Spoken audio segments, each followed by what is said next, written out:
ಶ್ರೀ ಗುರುಭ್ಯೋ ನಮಃ. ಶ್ರೀಮನ್ಮಹಾಗಣಾಧಿಪತಯೇ ನಮಃ. ಎನ್ನ ಅಧ್ಯಾತ್ಮ ಬಂಧುಗಳೇ, ಕರಾಗ್ರೇ ವಸತೆ ಲಕ್ಷ್ಮೇ ಕರಮಧ್ಯೆ ಸರಸ್ವತೆ ಕರಮೂಲೆ ಸ್ಥಿತ ಗೌರಿ ಪ್ರಭಾತೆ ಕರದರ್ಶನಂ ಅಂತಕ್ಕಂಥ ಸಂಸ್ಕೃತ ಶ್ಲೋಕದ ಅರ್ಥದ ರೀತಿಯೊಳಗೆ ನಮಗೆಲ್ಲರಿಗೂ ಸಹಿತ ಇವತ್ತಿನ ಜಗತ್ತಿನೊಳಗೆ ಎಲ್ಲರಿಗೂ ಸಹಿತ ಲಕ್ಷ್ಮೀ ಬೇಕಾಗಿರ್ತದೆ. ಅದಕ್ಕೆ ಸರ್ವಜ್ಞ ಭಾಳ ಸುಂದರವಾಗಿ ಬರೀತಾನ. ಲಕ್ಷ್ಮೀ ಯಾರ ಹತ್ರ ವಶವಾಗಿರ್ತಾಳ ಅಂತಕ್ಕಂಥದ್ದನ್ನು ಭಾಳ ಸುಂದರವಾಗಿ ಬರೀತಾನ ತನ್ನ ಒಂದು ತ್ರಿಪದಿಯೊಳಗೆ. ಉದ್ಯೋಗವುಳ್ಳವನು ಹೊಂದುವುದು ಸಿರಿಬಂದು, ಉದ್ಯೋಗವುಳ್ಳವನ ಹೊಂದುವುದು ಸಿರಿಬಂದು, ಉದ್ಯೋಗವಿಲ್ಲದಿರುವವನ ಕರದೊಳಗೆ ಇದ್ದದ್ದು ಹೋಗುವುದು ಸರ್ವಜ್ಞ ಅಂಥೇಳಿ ಬರಿತಾನೆ. ಅಂದ್ರೆ ಪಾಶ್ಚಿಮಾತ್ಯ ರಾಷ್ಟ್ರಗಳಲ್ಲಿ ನೋಡಿದ್ರೆ, ವಿದೇಶಗಳಲ್ಲಿ ನೋಡಿದ್ರೆ, ಆ ವಿದೇಶಗಳಲ್ಲಿ ಲಕ್ಷ್ಮೀದೇವಿ ಅಂತಕ್ಕಂಥ ಹೆಸರ ಗೊತ್ತಿಲ್ಲ. ಆದ್ರೆ ಅವರೆಲ್ಲರೂ ಸಹಿತ ಆ ಕಾಯಕ ನಿರತರಾಗಿರ್ತಾರ. ಕಾಯಕ ಜೀವಿಗಳಾಗಿ ಸದಾವಕಾಲ ಕಾಯಕವನ್ನೇ ತಮ್ಮ ಉಸಿರು ಪ್ರಾಣವನ್ನಾಗಿ ಮಾಡಿಕೊಂಡು ಸದಾವಕಾಲ ಕಾಯಕದೊಳಗೆ ತಮ್ಮನ್ನು ತಾವು ತೊಡಗಿಸಿಕೊಂಡಿರ್ತಾರ. ಅದಕ್ಕೆ ಜಗತ್ತಿನೊಳಗೆ ವಿದೇಶಗಳು ಇಂದಿಗೂ ಸಹಿತ ಭಾಳ ದೊಡ್ಡ ದೊಡ್ಡ ಶ್ರೀಮಂತ ರಾಷ್ಟ್ರಗಳಾಗಿ ಮೆರೆಯಕತ್ತಾವ.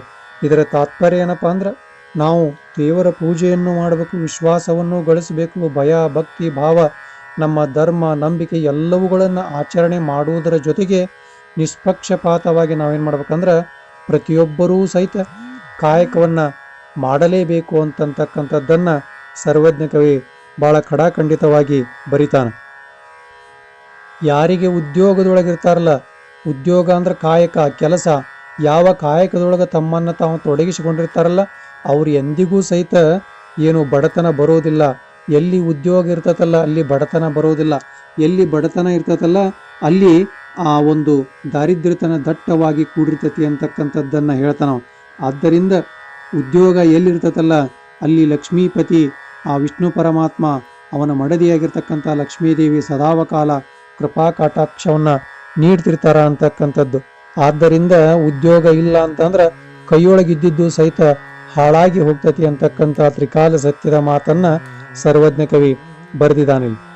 ಉದ್ಯೋಗವಿರುವವನು ಬಿದ್ದಲ್ಲಿ ಬಿದ್ದಿರನು, ಹದ್ದು ನೆನೆವವನ ಈಡಾಡಿ ಹಾವ ಕೊಂಡೆದ್ದು ಹೋಗುವಂತೆ ಸರ್ವಜ್ಞ. ಇನ್ನು ಉದ್ಯೋಗವನ್ನು ಮಾಡುವಂಥವ, ಕಾಯಕವನ್ನು ಮಾಡುವಂಥವ, ಕೆಲಸವನ್ನು ಮಾಡುವಂಥವ ಹೆಂಗ ಅಕ್ಕನ ಅಂತಂದ್ರೆ ಅವ ಒಂದ ಕಡೆ ಬಿದ್ದಲ್ಲಿ ಬಿದ್ದಿರಂಗಿಲ್ಲ. ಆ ಒಂದು ಹದ್ದು ಹಾವನ್ನು ಹೆಂಗೆ ಹುಡುಕೊಂಡು ಅಡ್ಡಾಡಿ ಕೊನೆಗೆ ಹಾವು ಸಿಕ್ಕಾಗ ಹೆಂಗೆ ಕ್ಷಣ ಮಾತ್ರದೊಳಗೆ ಕಣ್ಣು ರೆಪ್ಪೆ ಮುಚ್ಚಿ ತೆಗೆಯುವುದ್ರೊಳಗನ ಆ ಹಾವನ್ನು ತೆಗೆದುಕೊಂಡು ಹೆಂಗೆ ಎದ್ದು ಓಡಿ ಹೋಗ್ತದಲ್ಲ, ಹಂಗೆ ಆ ಉದ್ಯೋಗ ಮಾಡುವಂಥವನು ಸಹಿತ ಏನು ಮಾಡ್ತಾನಂದ್ರೆ ಸದಾವಕಾಲ ತನ್ನ ಒಂದು ಜೀವನದೊಳಗೆ ಬಿದ್ದಲ್ಲೇ ಬಿದ್ದಿರೋದಿಲ್ಲ. ಪ್ರಗತಿಯ ಪಥದೊಳಗೆ ಇಂದ ನಾಳೆ ನಾಡಿದ್ದು ಅಂತಕ್ಕಂಥ ರೀತಿಯೊಳಗೆ ಅನೇಕ ರೀತಿಯಾದಂಥ ಯಶಸ್ಸಿನ ಮೆಟ್ಟಿಲುಗಳನ್ನು, ವಿಜಯದ ಮೆಟ್ಟಿಲುಗಳನ್ನು ಹತ್ತುತ್ತಾ ಹೋಗ್ತಾನ.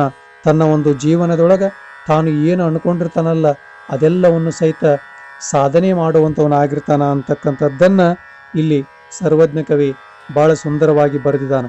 ಇದರ ತಾತ್ಪರ್ಯ ಏನಪ್ಪ ಅಂತಂದ್ರೆ, ಪ್ರತಿಯೊಬ್ಬರಿಗೂ ಸಹಿತ ಪರಮಾತ್ಮ ಒಂದೊಂದು ವಿಶೇಷವಾದ ಶಕ್ತಿಯನ್ನು ಕೊಟ್ಟು ಕಳಿಸಿರ್ತಾನ.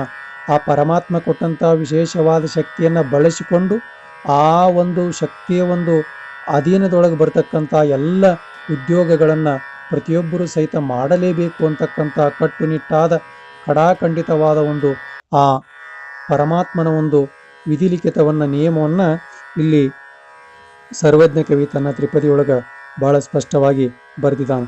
ಆದ್ದರಿಂದ ಆ ವಿದ್ಯೆ ಮತ್ತು ಉದ್ಯೋಗ ಇವೆರಡೂ ಒಂದು ನಾಣ್ಯದ ಎರಡು ಮುಖಗಳಿದ್ದಂಗೆ. ಎಲ್ಲಿ ವಿದ್ಯೆ ಇರ್ತದಲ್ಲ ಅಲ್ಲಿ ಉದ್ಯೋಗ ಸಿಗತೈತಿ, ಎಲ್ಲಿ ಉದ್ಯೋಗ ಸಿಗತೈತಲ್ಲ ಅಲ್ಲಿ ವಿದ್ಯೆ ಇರಲಿಕ್ಕೇ ಬೇಕು ಅಂತಕ್ಕಂಥ ಒಂದು ತ್ರಿಕಾಲ ಸತ್ಯವಾದ ನಿಯಮವನ್ನು ಸರ್ವಜ್ಞ ಕವಿ ಇಲ್ಲಿ ಬರಿತಾ ಬರ್ತಾನೆ.